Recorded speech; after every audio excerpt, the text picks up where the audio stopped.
Kedai bakso Pras berdiri di sudut jalan Melati, diapit oleh warung nasi Padang yang sudah lebih dulu ramai di sebelah kiri, dan toko kelontong yang hampir selalu tutup di sebelah kanan. Spanduk plastik bergambar mangkuk bakso dengan uap mengepul, tergantung di atas pintu, warnanya sudah pudar. Dan satu sudutnya robek karena angin dan hujan yang bergantian. Meja dan kursi plastik berwarna oranye tersusun rapi di dalamnya. Cukup untuk menampung 20 orang kalau semua terisi, tapi kebanyakan hari tidak pernah lebih dari 10 yang datang. Kadang lebih sedikit dari itu, dan ada beberapa hari di bulan-bulan yang paling berat ketika Pras bisa menghitung jumlah pembeli dalam satu hari menggunakan jari satu tangan. Pras mengambil modal pertama dari bank 3 tahun lalu.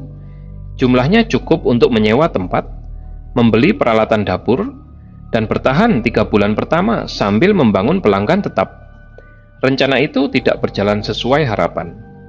Pelanggan datang, tapi tidak cukup banyak dan tidak cukup sering untuk menutupi cicilan bulanan, sekaligus biaya operasional dan gaji karyawan paruh waktu yang dipekerjakan di jam sibuk.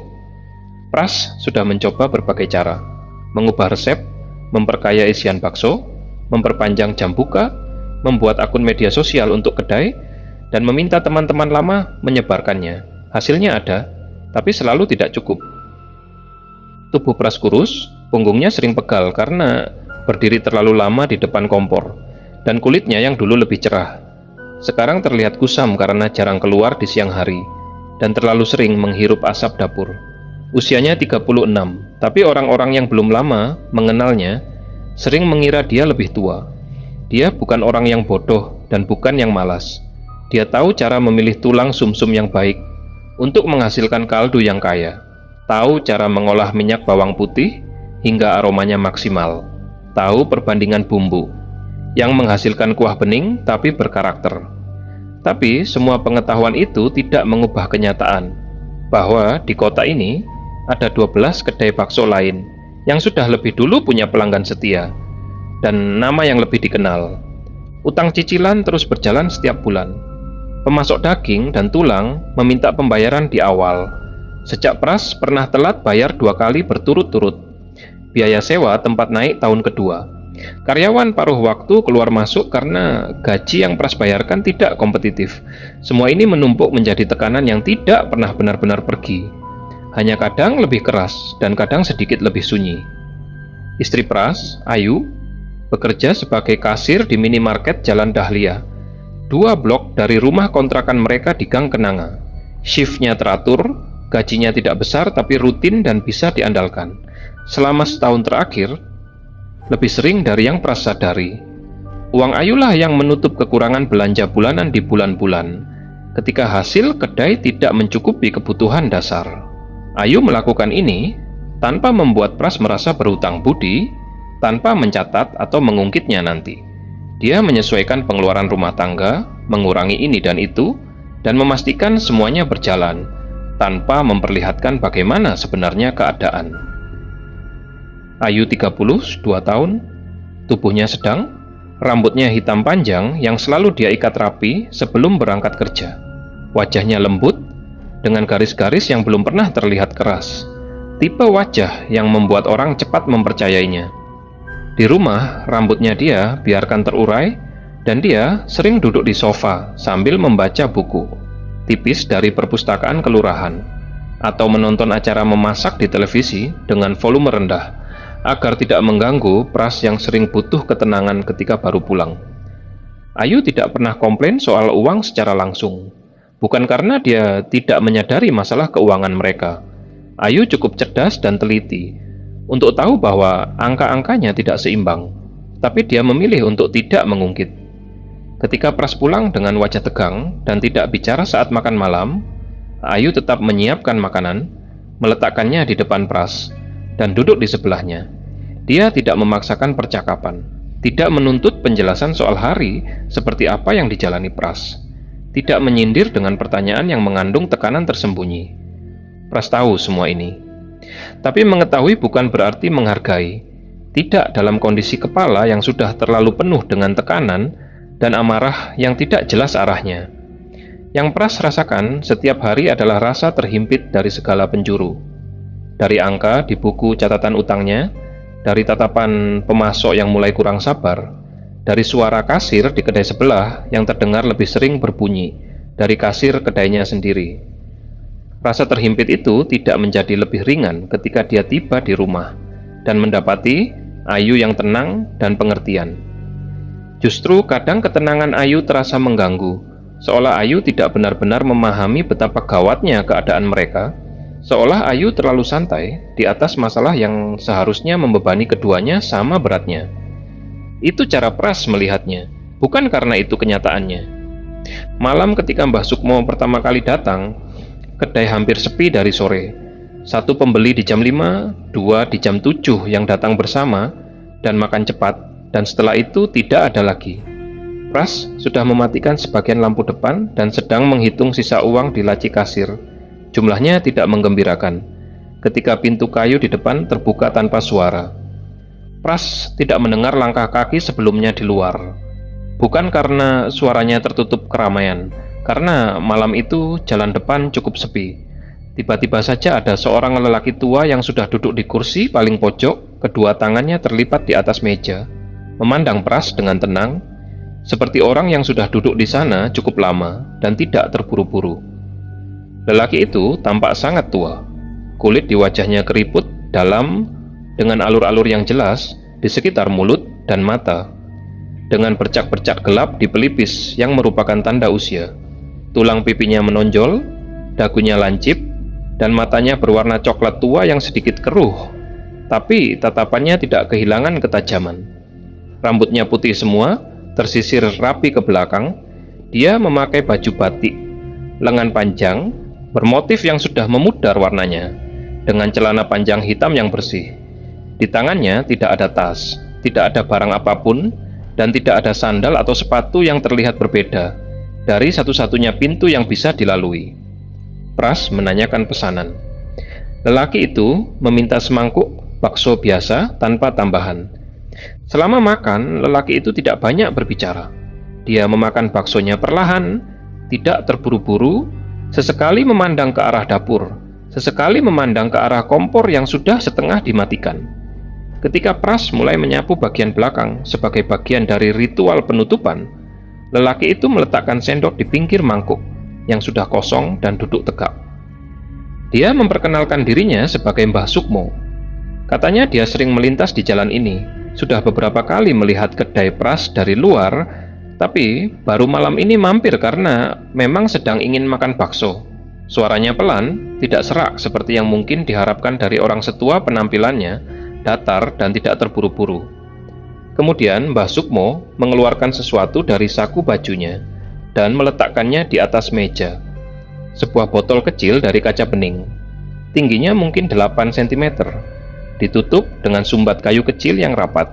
Di dalamnya ada cairan bening yang tidak berwarna. Mbah Sukmo meletakkannya tanpa suara, tidak dengan cara memperlihatkan sesuatu yang berharga, hanya meletakkan seperti seseorang meletakkan botol bumbu di atas meja makan. Pras mendekat dan mengambil botol itu.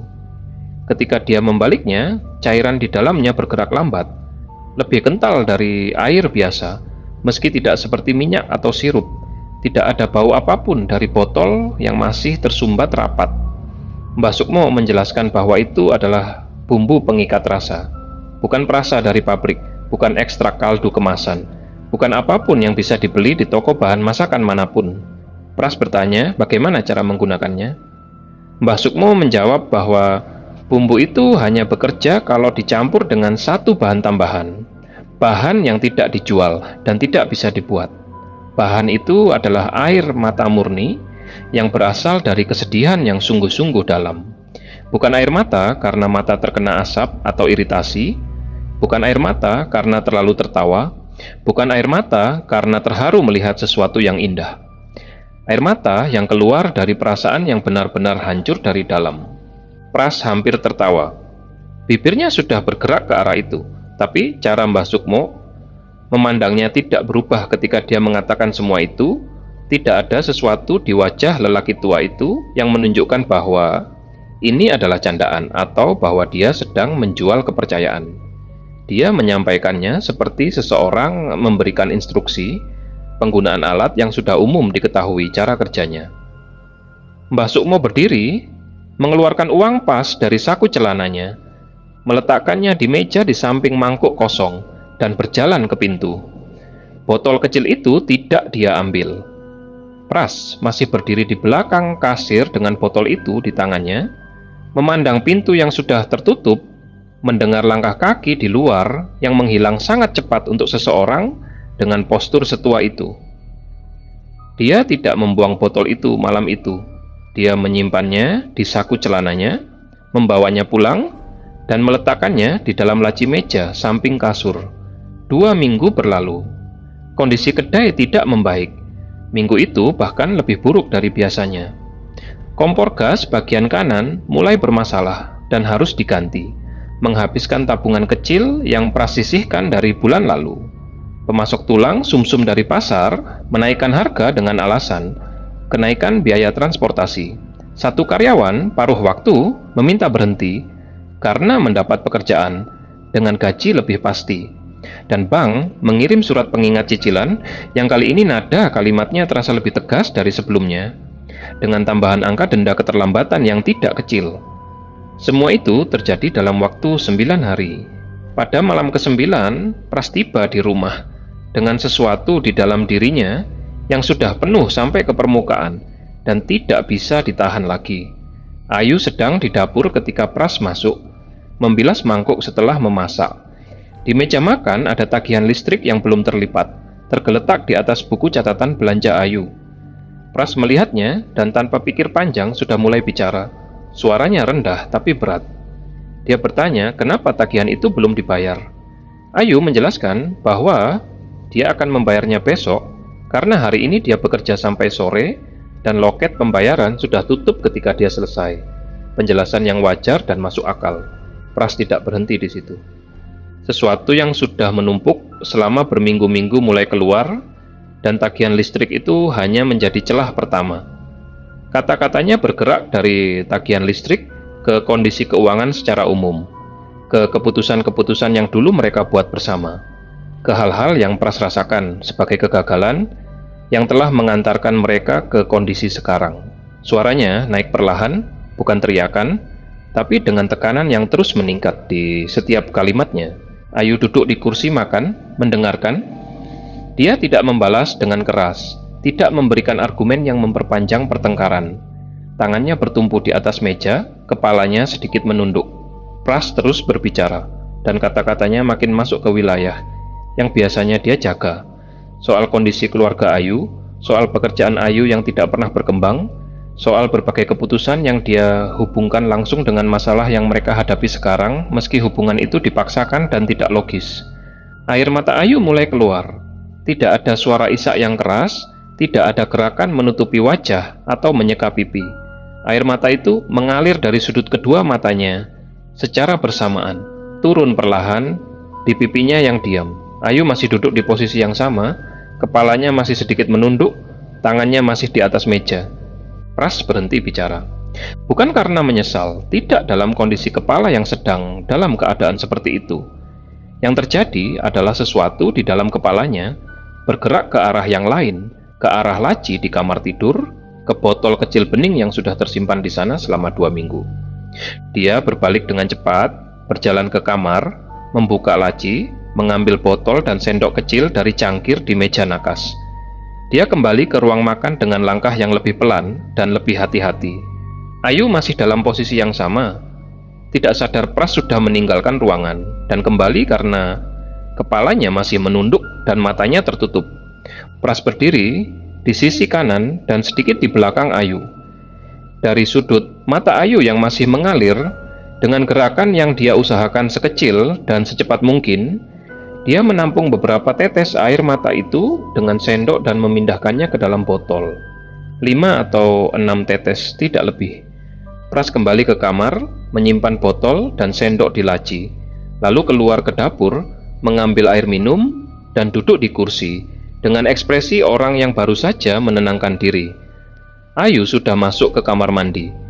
Pras mendengar air mengalir dan tidak ada suara lain. Pras tidak tidur nyenyak malam itu. Dia berbaring dengan pikiran yang bergulat. Apa yang sudah dia lakukan terasa tidak bisa dibatalkan, meski belum ada yang terjadi secara konkret. Bergulat bukan tentang apakah dia akan menggunakan air mata itu atau tidak, karena di dalam dirinya sudah ada jawaban yang tidak mau dia lihat langsung. Bergulat tentang bagaimana membenarkan keputusan itu kepada dirinya sendiri. Jam 3:30 pagi, Pras bangkit dari kasur, mengambil botol, dan berjalan ke dapur. Panci kaldu sudah disiapkan semalam untuk direbus pagi ini. Dia membuka sumbat botol dan memiringkannya di atas panci. Tetes-tetes bening itu jatuh ke dalam kaldu tanpa bekas. Pembeli pertama datang jam 8 kurang 15. Seorang bapak berusia 50-an yang kerjanya di bengkel. Motor 2 blok ke timur, pernah beberapa kali mampir tapi tidak rutin. Dia duduk, memesan 1 mangkuk bakso biasa dan mulai makan sambil membaca koran lipatan yang dibawanya. Suapan pertama membuatnya meletakkan koran. Dia memandang mangkuknya beberapa saat, kemudian mengambil sendok dan menyendok langsung kuahnya, membiarkan kuah itu masuk pelan-pelan.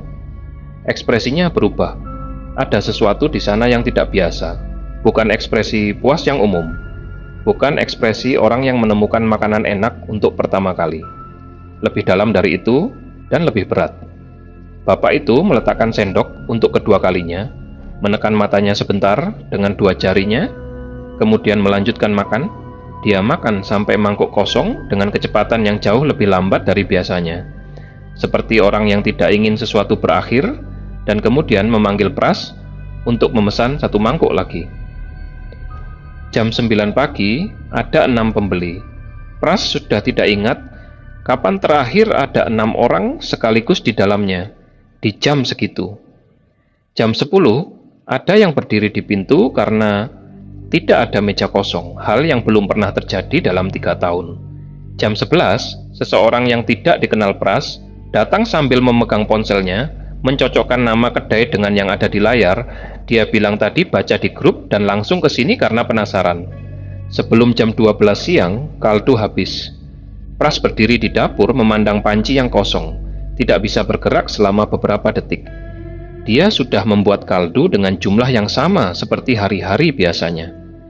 Biasanya sisa banyak dan harus disimpan untuk esok atau dibuang. Hari ini tidak tersisa sama sekali. Malam itu, Pras tidak tidur lebih dari 3 jam. Dia menyiapkan kaldu 2 kali lipat untuk esok, dan sebelum tidur dia duduk di dapur memandang botol yang sudah kosong. Yang dia butuhkan sekarang adalah lebih banyak bahan.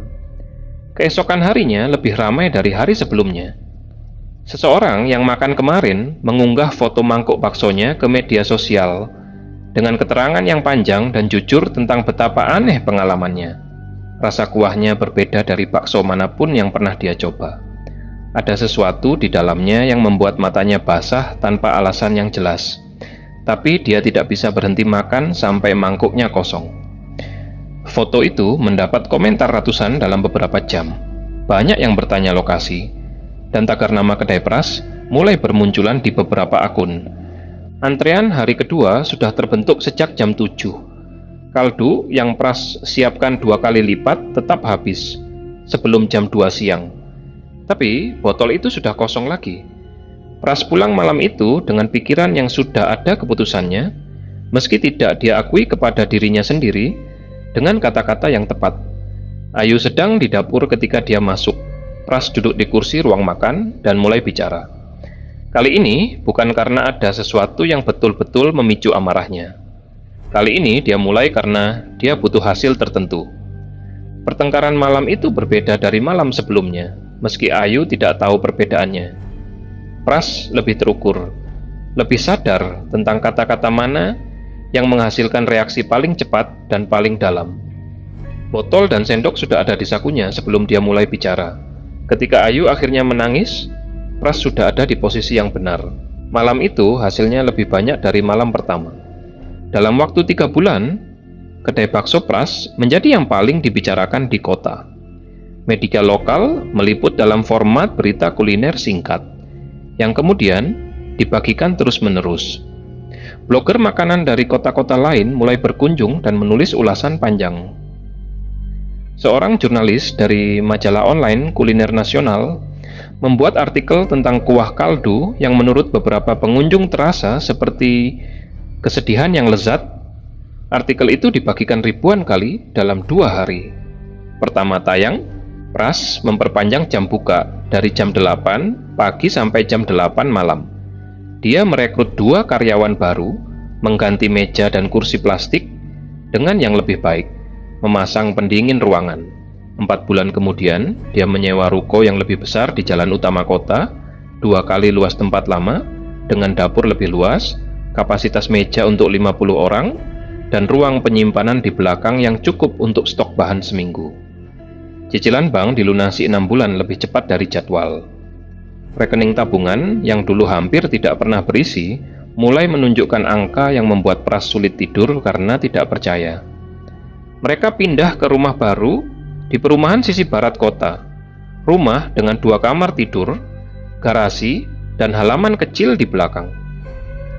Ayu menata rumah baru itu dengan teliti dan senang. Memilih warna gordin, mengatur letak furnitur, menanam beberapa pot tanaman di teras depan. Untuk beberapa minggu pertama, ada sesuatu yang mirip ketenangan di wajahnya ketika dia berjalan keliling rumah itu di pagi hari sebelum berangkat kerja. Tapi Pras tidak bisa membiarkan ketenangan itu terlalu lama. Bukan karena dia ingin Ayu menderita sebagai tujuan akhir, tapi karena ketenangan menghasilkan air mata yang salah. Dari pengalaman 2 bulan menjalani ritme ini, Pras sudah tahu bahwa yang bekerja di dalam bumbu itu adalah kesedihan yang murni dan dalam. Air mata karena kebahagiaan yang meluap, air mata karena terlalu terharu melihat sesuatu yang indah, tidak menghasilkan efek yang sama. Jadi, pada minggu ketiga di rumah baru, ketika senyum Ayu masih sering terlihat di pagi hari, Pras mulai lagi. Pras membangun apa yang dia tidak pernah menyebutnya sebagai sistem, meski itulah yang terjadi. Pertengkaran tidak lagi terjadi karena tekanan yang memuncak secara alami. Pras mengendalikan kapan dan bagaimana mereka terjadi. Di dalam kepalanya ada daftar topik yang dia pilih bergiliran. Topik yang sudah dia ketahui paling efektif. Berdasarkan pengalaman selama berbulan-bulan, topik yang dia variasikan agar efeknya tidak melemah karena terlalu sering diulang. Bulan pertama di rumah baru, Pras menyentuh topik soal hubungan Ayu dengan ibunya, yang sudah lama tidak baik, sebuah luka lama yang Ayu jarang bicara, tapi jelas masih terasa.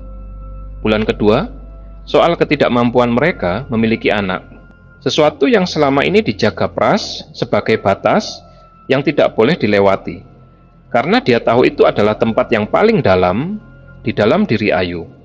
Batas itu dia lewati sekarang secara sistematis. Bulan ketiga, perselingkuhan yang tidak langsung, petunjuk-petunjuk kecil yang dia sengaja biarkan ada, agar pikiran Ayu terus berputar dan tidak bisa tenang.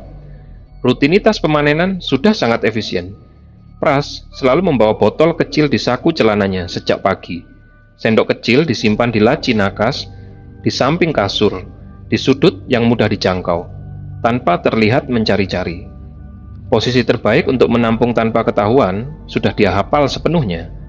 Berdiri sedikit di belakang, dan kanan Ayu ketika dia menunduk menangis. Gerakan tangan kecil dan cepat yang selesai dalam hitungan detik.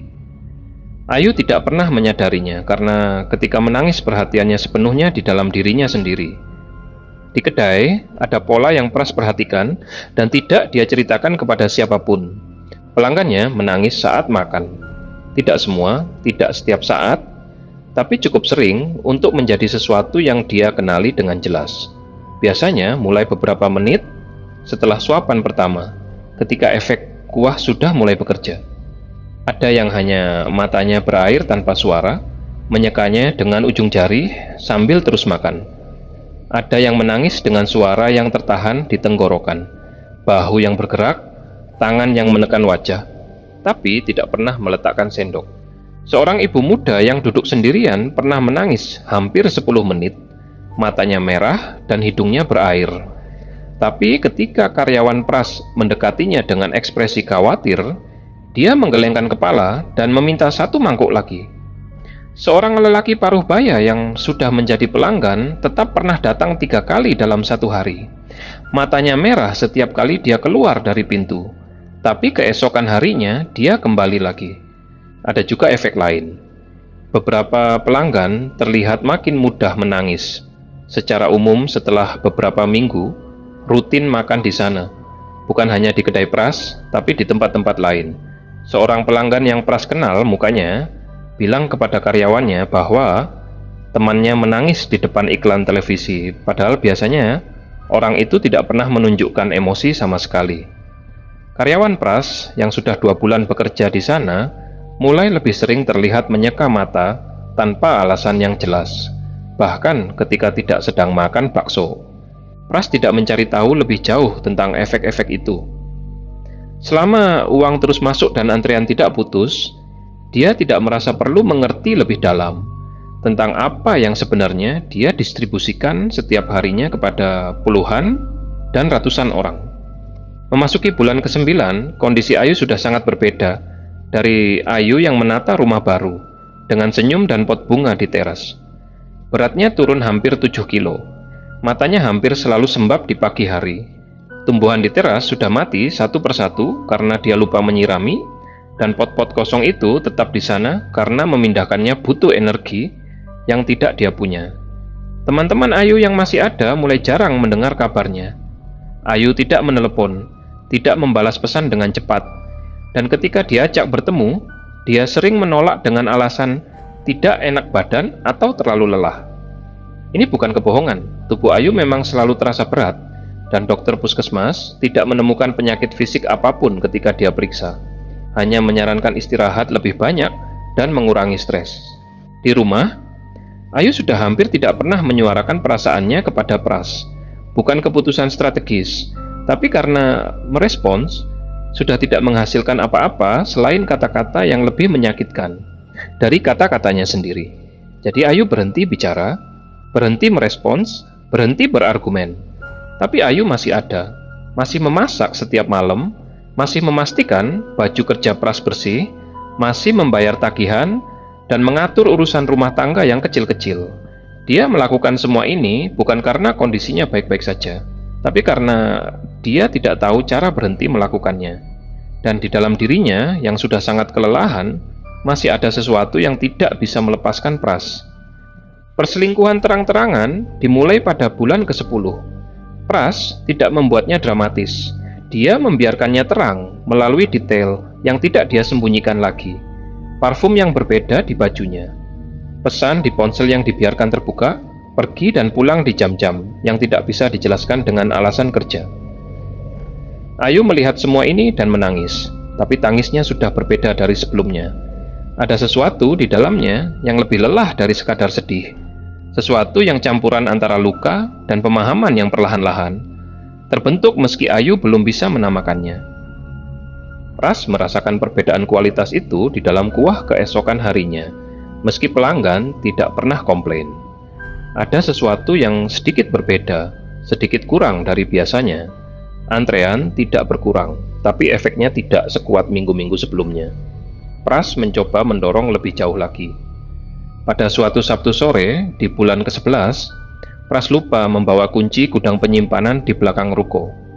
Dia biasanya membawa semua kunci dalam satu gantungan yang selalu di saku celananya, tapi pagi itu dia berganti celana terburu-buru dan memindahkan isi sakunya tidak lengkap. Gantungan kunci itu tertinggal di saku jaket yang digantungnya di belakang pintu kamar. Ayu menemukan jaket itu ketika hendak memindahkannya ke lemari. Gantungan kuncinya cukup berat, ada kunci mobil, kunci rumah, kunci ruko depan, dan 2 kunci lain yang tidak dia kenali. Ayu meletakkannya di meja nakas untuk Pras ambil nanti. Keesokan harinya, Ayu pergi ke ruko mengantarkan makan siang. Dalam perjalanan kembali, dia melewati pintu kecil di bagian belakang bangunan yang selalu tertutup. Dia tidak tahu persis kenapa dia berhenti di sana. Mungkin karena gantungan kunci masih ada di tasnya, dan ada 2 kunci yang tidak dia kenali. Dia mencoba kunci pertama, tidak cocok. Kunci kedua masuk dan pintu terbuka. Gudang itu gelap. Ayu mencari saklar di dinding dan menemukannya. Lampu neon menyala, berkedip 2 kali sebelum stabil. Ruangannya tidak besar. Rak-rak kayu berisi kotak plastik berlabel bahan makanan di sepanjang kedua dinding. Di sudut kanan ada freezer kecil. Di tengah ada meja kerja dengan beberapa botol kosong dan corong kecil yang sudah bersih, tapi bekas dipakai. Di sudut atas rak paling belakang, di tempat yang tidak akan terlihat dari pintu tanpa mencari, ada kotak kayu kecil yang tertutup. Ayu mengambil kotak itu, meletakkannya di meja kerja, membukanya. Di dalamnya, 3 botol kaca kecil dengan isi di tingkat yang berbeda-beda. Sebuah sendok kecil bergagang panjang yang Ayu kenali, karena ada di laci nakas kamar mereka. Dan sebuah buku catatan kecil berwarna coklat dengan sampul kulit imitasi yang sudah agak lecek. Ayu mengambil buku catatan itu. Tulisan tangan Pras sudah dia kenal sejak bertahun-tahun lalu, tidak rapi tapi terbaca kalau diperhatikan. Dia membaca halaman pertama, kedua, ketiga. Tanggal-tanggal yang tertulis di sana adalah tanggal-tanggal yang dia ingat, malam-malam yang dia ingat. Di sebelah setiap tanggal ada catatan singkat tentang kondisi Ayu malam itu dalam kata-kata yang Pras gunakan untuk dirinya sendiri, bukan kata-kata yang pernah diucapkan kepada Ayu. Berapa tetes yang berhasil dikumpulkan, catatan tentang kualitas kuah keesokan harinya dan reaksi pelanggan. Ada kode-kode yang digunakan Pras untuk efisiensi, tapi konteksnya terlalu jelas untuk tidak dimengerti. Ini bukan catatan harian seorang suami yang frustrasi, ini catatan produksi. Halaman terakhir berisi penjelasan yang lebih panjang tentang malam pertama, Mbah Sukmo datang, dan sifat bumbu dari botol kaca kecil yang sudah ada lebih dari setahun dalam kepemilikan Pras. Ditulis dengan lebih hati-hati dari halaman-halaman lain, dengan kalimat yang lebih lengkap, seperti Pras sedang mendokumentasikan sesuatu yang penting, untuk tidak dia lupakan. Ayu membaca sampai selesai. Kemudian dia berdiri di depan meja kerja itu dalam keadaan yang tidak bisa dia jelaskan dengan satu kata. Bukan hancur, meski sesuatu di dalam dadanya memang hancur. Bukan marah, meski ada kemarahan di sana.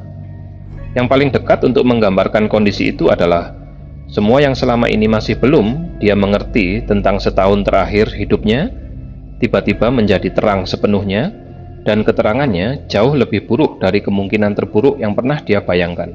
Semua pertengkaran itu adalah jadwal. Semua perselingkuhan itu adalah alat. Setiap malam ketika Pras datang dengan nada bicara tertentu dan kata-kata yang menghantam titik-titik tertentu, dia sedang bekerja. Dan Ayu selama lebih dari setahun adalah bahan bakunya. Ayu meletakkan buku catatan kembali di dalam kotak, menutupnya, mengembalikannya ke rak atas. Dia mematikan lampu, keluar, mengunci pintu dari luar, dan berjalan kembali ke bagian depan.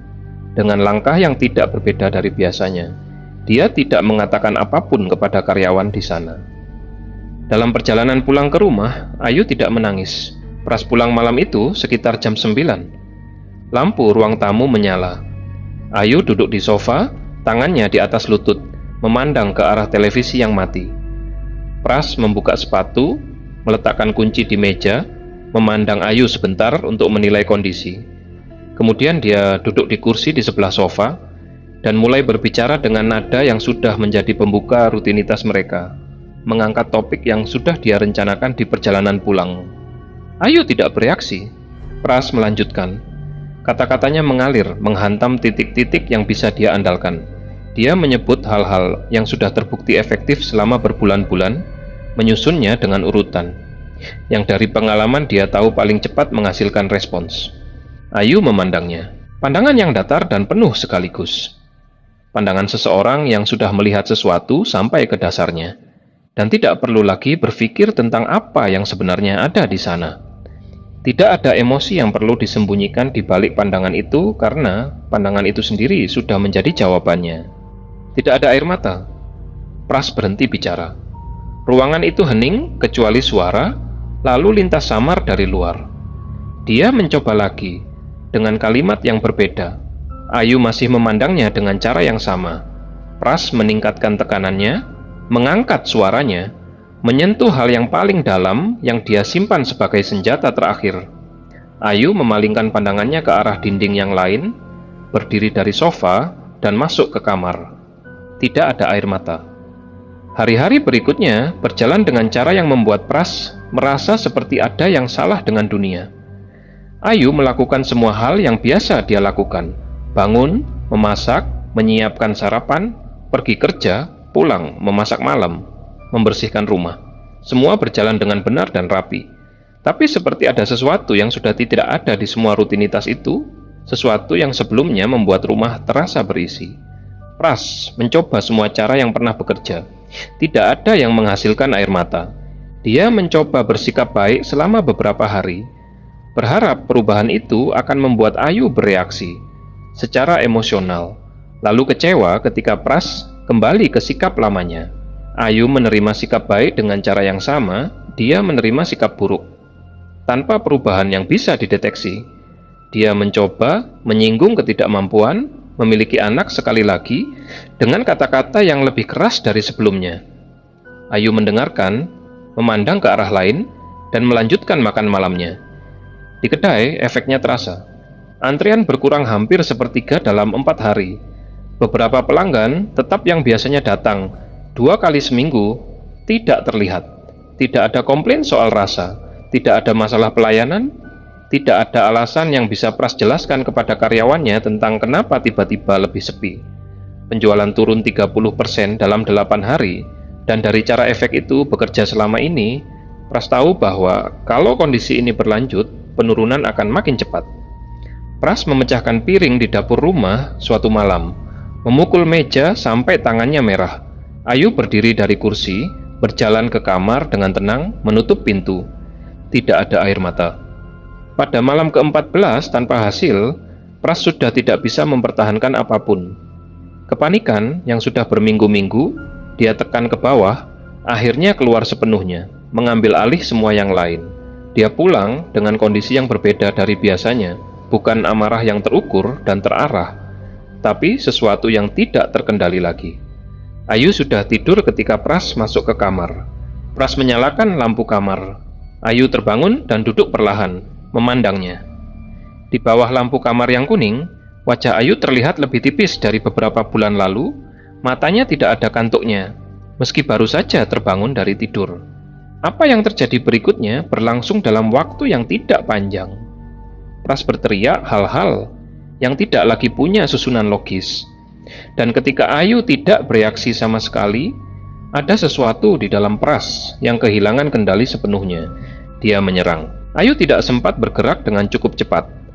Tubuhnya sudah terlalu lemah setelah lebih dari setahun, dan Pras menyerangnya dengan kepanikan seseorang yang sedang kehilangan satu-satunya hal yang dia pikir bisa dia kendalikan. Ayu terjatuh dari sisi kasur, kepalanya menghantam sudut lemari kayu di sebelah kasur, dan tubuhnya meluncur ke lantai tanpa suara. Pras berdiri di tengah kamar, napasnya tersengal-sengal. Lampu kamar masih menyala kuning. Dari luar rumah tidak ada suara apapun. Ayu berbaring di lantai, tidak bergerak, matanya terpejam. Kemudian dari sudut mata Ayu yang terpejam, sesuatu mengalir perlahan. Satu jalur bening yang sangat tipis bergerak menyusuri pelipisnya ke arah telinga. Pras jatuh berlutut di lantai. Tangannya mengambil botol dari saku celananya. Jarinya bergerak membuka sumbat meski tangannya masih gemetar. Dia mendekatkan mulut botol ke sudut mata Ayu, menampung apa yang ada di sana sampai tidak ada lagi yang keluar. Dia menutup botol, berdiri. Matikan lampu kamar. Kedai bakso Pras buka seperti biasa keesokan paginya. Karyawan datang jam 6, tidak ada yang curiga tentang apapun. Pras sudah ada di dapur sejak jam 4 pagi, sudah menyiapkan kaldu, sudah meneteskan isi botol ke dalamnya dengan jumlah paling banyak yang pernah dia gunakan sekaligus. Antrean mulai terbentuk jam 6:15. Jam 8 sudah meliuk keluar pintu dan memanjang hampir 30 meter di trotoar jalan utama. Orang-orang yang sudah beberapa minggu tidak datang, tiba-tiba muncul kembali tanpa bisa menjelaskan kepada dirinya sendiri kenapa hari itu mereka merasa harus ke sana. Beberapa orang berkendara dari kota lain 1 jam lebih, dengan alasan yang tidak lebih spesifik dari ingin bakso Pras. Kuah hari itu berbeda dari hari-hari biasanya. Pelanggan yang menyendok mangkuknya untuk pertama kali langsung berhenti, Beberapa mengangkat kepala dan memandang sekeliling seolah memeriksa apakah orang lain merasakan hal yang sama. Banyak yang menangis, bukan sekadar mata berair, menangis dengan suara yang tertahan di tenggorokan, dengan bahu yang bergerak, dengan tangan yang menekan wajah. Tapi tidak satu pun dari mereka yang berhenti makan. Seorang perempuan muda menangis dengan cukup keras sampai meja-meja di sekitarnya memandang, tapi dia menggelengkan kepala ketika ditanya dan terus menyendok mangkuknya sampai kosong, lalu memesan satu lagi. Seorang bapak tua yang datang sendirian menghabiskan 3 mangkuk sambil menahan isak yang terdengar dari meja-meja di sekitarnya. Orang di meja sebelahnya menawarkan tisu. Bapak itu mengambilnya, menyeka matanya, mengucapkan terima kasih, dan memesan mangkuk keempat. Pras berdiri di kasir, menghitung lembaran, matanya bergerak antara meja-meja yang penuh dan laci kasir yang bertambah isinya. Di pojok dekat pintu, di kursi yang tidak ada orang yang mengingatnya masuk dan duduk di sana, Mbah Sukmo ada. Mangkuknya sudah kosong, kedua tangannya di atas meja. Dia memandang Pras dari jarak itu dengan cara yang tidak berubah. Dari malam pertama mereka bertemu, tidak ada ekspresi berbeda, tidak ada sesuatu di wajahnya yang menunjukkan waktu sudah berlalu lebih dari setahun. Kedai tutup jam 5. Karyawan pulang satu persatu setelah membereskan. Pras mengunci pintu depan, mematikan lampu ruang makan, berjalan ke dapur belakang untuk membereskan sisa dan menyiapkan bahan untuk besok. Dapur itu hanya menyisakan satu lampu menyala di atas kompor. Panci besar masih di atas tungku, sisa kaldu masih sedikit mengepulkan uap, meski api sudah lama mati. Pras mulai mengeluarkan bahan dari lemari pendingin. Dari sudut yang tidak ada lampunya, ada gerakan. Mbah Sukmo berdiri di sana. Tangannya di sisi tubuh, posturnya tegak dan tenang. Dia memandang panci besar, kemudian memandang Pras. Aroma hari ini sangat luar biasa. Pras tidak menjawab. Mbah Sukmo tidak bergerak dari tempatnya, berbicara dengan nada yang sama persis seperti setahun lebih yang lalu, datar, tidak terburu-buru, tidak mengandung ancaman, tapi juga tidak ada yang bisa membuat Pras tidak memperhatikannya. Penglaris ini tidak boleh berhenti sehari pun. Kalau berhenti satu hari, yang datang keesokan harinya bukan untuk makan. Pras memahami kalimat itu sepenuhnya, bahkan sebelum selesai diucapkan. Dan pemahaman itu membuat sesuatu di dalam dadanya turun ke bawah, ke tempat yang dingin. Ayu sudah tidak ada. Tidak ada sumber lagi. Tidak ada siapapun di rumah atau dimanapun yang bisa dia jadikan bahan. Esok hari kaldu itu harus siap, lusa juga, dan hari-hari setelahnya juga. Ritme yang sudah berjalan lebih dari setahun tidak bisa berhenti begitu saja. Mbah Sukmo tidak menunggu jawaban. Dia berbalik dan berjalan masuk ke kegelapan sudut dapur itu. Dan tidak ada langkah kaki yang terdengar setelahnya. Hening. Pras berdiri sendirian di bawah lampu dapur yang kuning. Panci besar di depannya masih hangat. Di meja di sebelahnya, di antara talenan dan botol bumbu, ada pisau dapur yang tadi dipakai untuk memotong bahan. Dia memandang panci itu, memandang pisau itu, memandang kedua tangannya sendiri. Sesuatu yang sudah lama tidak ada di wajah Pras muncul kembali. Ketakutan. Bukan ketakutan yang menghasilkan keberanian untuk berhenti, tapi ketakutan yang menghasilkan keputusan untuk melanjutkan. Karena kemungkinan berhenti terasa jauh lebih menakutkan. Di dalam kepala Pras yang malam itu sudah tidak bisa berpikir dalam ukuran yang lebih luas. Dari satu hari ke depan, satu-satunya hal yang bisa dia gambarkan adalah antrean. Yang tidak ada besok pagi, kasir yang sunyi, angka di rekening yang mulai bergerak ke bawah, dan semua yang sudah dia bayar untuk mendapatkan ini runtuh kembali menjadi tidak ada. Pras menyalakan kompor. Api biru menyala di bawah panci. Air di dalamnya mulai bergerak perlahan. Dia mengambil pisau dari meja. Air mata karena ketakutan dan karena rasa sakit yang datang ketika pisau itu bergerak menyentuh kulitnya sendiri. Tangannya tidak berhenti meski gemetar. Tetes-tetes merah jatuh ke dalam panci bersamaan dengan air matanya, mengalir bersama, menghilang ke dalam air yang mulai mendidih. Di luar kedai, jalan kota itu sepi dan sunyi. Lampu toko dan ruko di sekitarnya sudah padam. Tidak ada yang tahu apa yang sedang terjadi di dapur belakang kedai bakso paling ramai di kota itu. Api di bawah panci terus menyala. Pras tidak berhenti, karena pilihan lain terasa lebih buruk dari ini. Dan disitulah dia sekarang, berdiri di dapur yang sama setiap malam, memastikan kaldu siap untuk besok, terikat pada rutinitas ini tanpa ujung yang bisa dia lihat, menjadi satu-satunya hal yang tersisa yang bisa dia gunakan untuk mempertahankan apa yang sudah dia dapatkan. Air di dalam panci mendidih lagi. Besok pagi, antrian akan terbentuk sejak jam 7. Pembeli akan datang dengan semangat dan pulang dengan mata merah, tanpa bisa menjelaskan kenapa. Mereka akan bercerita kepada temannya, temannya akan datang, dan seterusnya. Kedai bakso Pras akan terus menjadi yang paling ramai di kota. Dan setiap malam setelah kedai tutup, Pras akan kembali ke dapur ini, sendirian, dengan pisau yang sama, di depan panci yang sama, untuk selamanya.